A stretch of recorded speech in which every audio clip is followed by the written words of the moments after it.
Hello, ನಮಸ್ತೆ. ನಾನು ನಿಮ್ಮ ಪ್ರೀತಿಯ doctor Bahauddin Mulla, Aman multi speciality hospital Athani. ಇವತ್ತು ವಿಶ್ವ ಹೃದಯ ದಿನ. ಈ ವಿಶ್ವ ಹೃದಯ ದಿನ ನಾವು ಯಾಕೆ ಆಚರಿಸ್ತೀವಿ?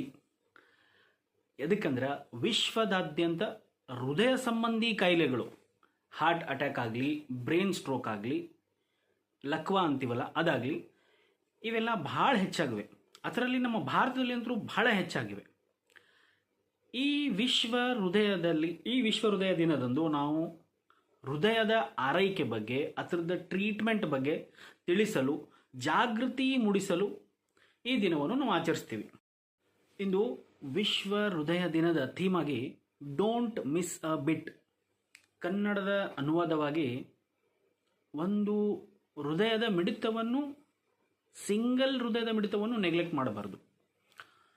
ಸೊ ನನ್ನ ಒಂದು ಸ್ವಲ್ಪ ಸಲಹೆಗಳು: ಪ್ರತಿ ವರ್ಷ ಒಂದು ಸಲ ಆದರೂ ನಾವಾಗಲಿ, ನಮ್ಮ ಫ್ಯಾಮಿಲಿಯವ್ರಿಗಾಗಲಿ ಒಂದು ರೆಗ್ಯುಲರ್ ಚೆಕಪ್ ಮಾಡಬೇಕು. ECG ಆಗಲಿ, ಇಕೋ ಆಗಲಿ, ಅದು ರಕ್ತ ಪರೀಕ್ಷೆ ಆಗಲಿ, ಅದರಲ್ಲಿ ಕೊಲೆಸ್ಟ್ರಾಲ್ ಆಗಲಿ ಚೆಕ್ ಮಾಡಿಸ್ಕೋಬೇಕು. ಮತ್ತು ರಕ್ತದೊತ್ತಡ ಅಥವಾ ಮಧುಮೇಹ, BP ಮತ್ತು ಶುಗರ್ ಇದು ಯಾರಿಗಿದೆ ಅಲ್ಲ, ಅವು ನಿಯಂತ್ರಣ ಪ್ರಮಾಣದಲ್ಲಿ ಇಡಬೇಕು. ಯಾಕಂದರೆ ಇವೆರಡೂ ಹೃದಯಕ್ಕೆ ಹೆಚ್ಚು ಅಪಾಯಕಾರಿ. ಮತ್ತು ನಾವು ನಮ್ಮ ತೂಕನ್ನು ನಿಯಂತ್ರಣದಲ್ಲಿ ಇಡಬೇಕು.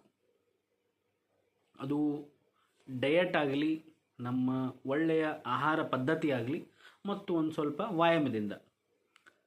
ಮತ್ತು ನಾವು ನಮ್ಮ ತಲೆಗೆ ಪ್ರೆಷರ್, ಒತ್ತಡವನ್ನು ಕಂಟ್ರೋಲ್ ಮಾಡಬೇಕು.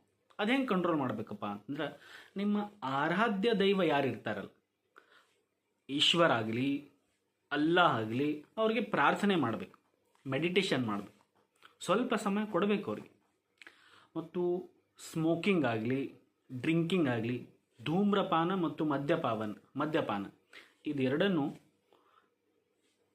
ಕಂಪ್ಲೀಟಾಗಿ ಸ್ಟಾಪ್ ಮಾಡಬೇಕು. ಇದು ಡೈರೆಕ್ಟ್ ಹಾರ್ಟಿಗೆ ಅಟ್ಯಾಕ್ ಮಾಡುತ್ತೆ. ನಿಯಮಿತ ವ್ಯಾಯಾಮ ಮಾಡಬೇಕು. ನಿಯಮಿತ ವ್ಯಾಯಾಮ ಅಂದರೆ ವಾಕಿಂಗ್ ಆಗಲಿ, ಜಾಗಿಂಗ್ ಆಗಲಿ, ಹೆವಿ ಎಕ್ಸಸೈಸ್ ಅಂತ ಇಲ್ಲ. ಸಮತೋಲಿತ ಆಹಾರ ಇರಬೇಕು. ಸಮತೋಲಿತ ಆಹಾರ ಅಂದರೆ ಹೆಚ್ಚು ಎಣ್ಣೆ ಪದಾರ್ಥ ಆಗಲಿ, ಹೆಚ್ಚು ಕರ್ದಿದ ಪದಾರ್ಥ ಆಗಲಿ, ಹೆಚ್ಚು ಉಪ್ಪಿನ ಪದಾರ್ಥ ಆಗಲಿ ನಮ್ಮ ಆಹಾರದಿಂದ, ನಮ್ಮ ಆಹಾರಿನ ಪ್ಲೇಟದಿಂದ ದೂರ ಬಿಡಬೇಕು. ಮನೆಯವ್ರಿಗೆ ಹೇಳಿಬಿಡಬೇಕು. ಹೆಚ್ಚು ತರಕಾರಿ ಆಗಲಿ, ಹೆಚ್ಚು ಹಣ್ಣು ಹಂಪಲಾಗಲಿ ನಾವು ನಮ್ಮ ಊಟದಲ್ಲಿ ಉಪಯೋಗ ಮಾಡಬೇಕು. ಮತ್ತು ಒಂದು ವರ್ಷಕ್ಕೆ ಒಂದು ಸಲ ಆದರೂ ರೆಗ್ಯುಲರ್ ಚೆಕಪ್ ಮಾಡ್ತಾ ಇರಬೇಕು. ಧನ್ಯವಾದಗಳು.